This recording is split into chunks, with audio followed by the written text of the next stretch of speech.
Good morning everyone, welcome to another video. I'm Maz and today I'm in Carterton.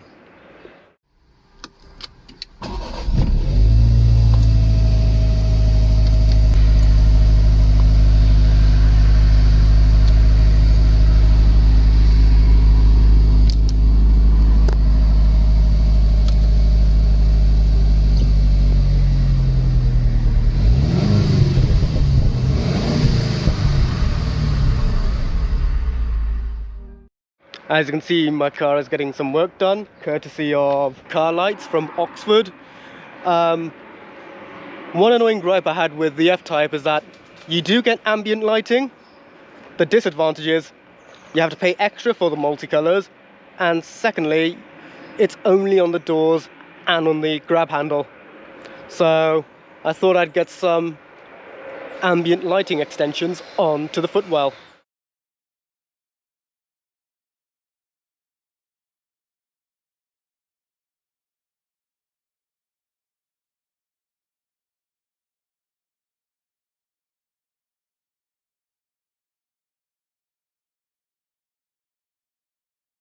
Whilst there's progress being made to the ambient lighting, I thought I'd add one of these as well, a dash cam.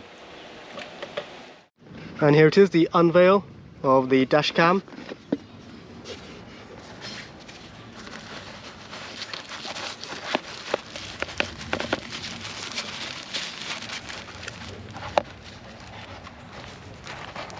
It looks brilliant, and this one twists as well.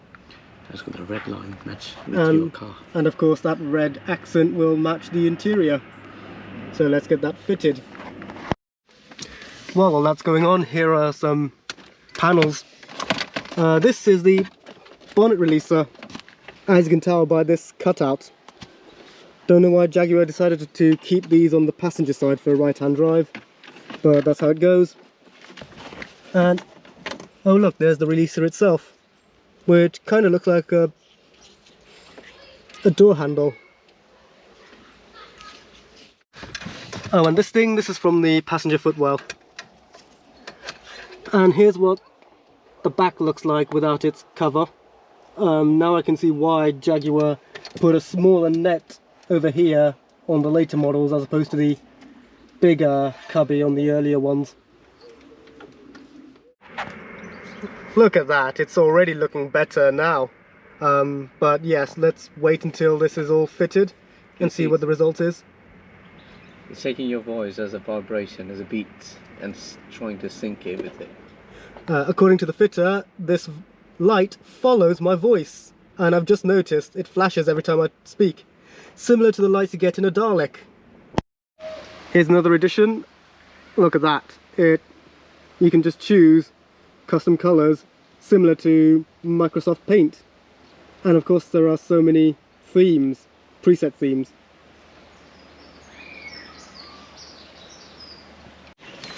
Finally, the driver's side is coming over. Already looking forward to seeing the results. So here's a quick update. We're halfway through now, and look at that. You can see some wires need to be tucked in, but other than that, it looks exactly like how it looked like before the fitment. But that being said, there's still more to do. It's still not complete, and I'm looking forward to seeing the finished result. Just a little update. The weather has taken a turn for the worst, but other than that, the fitment of both the lights and the cameras are nearly there. So let's finalize what's going on and see the results. Now that's all done and dusted. Here's what they look like. That's the dash cam. So if I were to turn the ignition on, there we go. There it is turned on. And of course, here's what it looks like.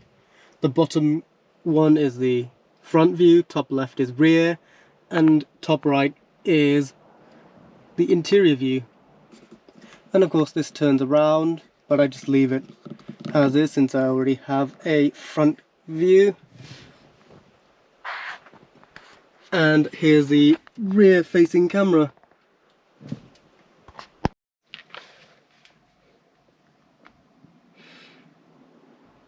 And with regards to the lights. So if I turn on the ignition, lights do the dance. There's the app, and I can choose a variety of colours. There's red, there's orange, there's yellow, green, dark blue, light blue, purple, white. Of course, light blue is the closer colour. I could use the colour wheel here. I can change the hue. And if I go here, I've got the custom colour wheel.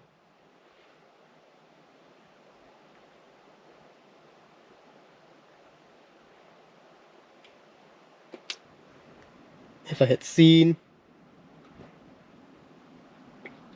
these are also preset. And of course DIY means of my choice. Now it's currently doing the colour dance. Let's just leave that as blue, but that's basically it. But that's how the ambient lighting works. I'm glad that it works well, and I'm glad that it suits the car very well. So that's it for today's video. I hope you enjoyed watching the before and after of the dash cam and the ambient lights. Like the video if you enjoyed it, subscribe if you are new, ring the bell to stay up to speed, and I'll see you guys next time. Cheers.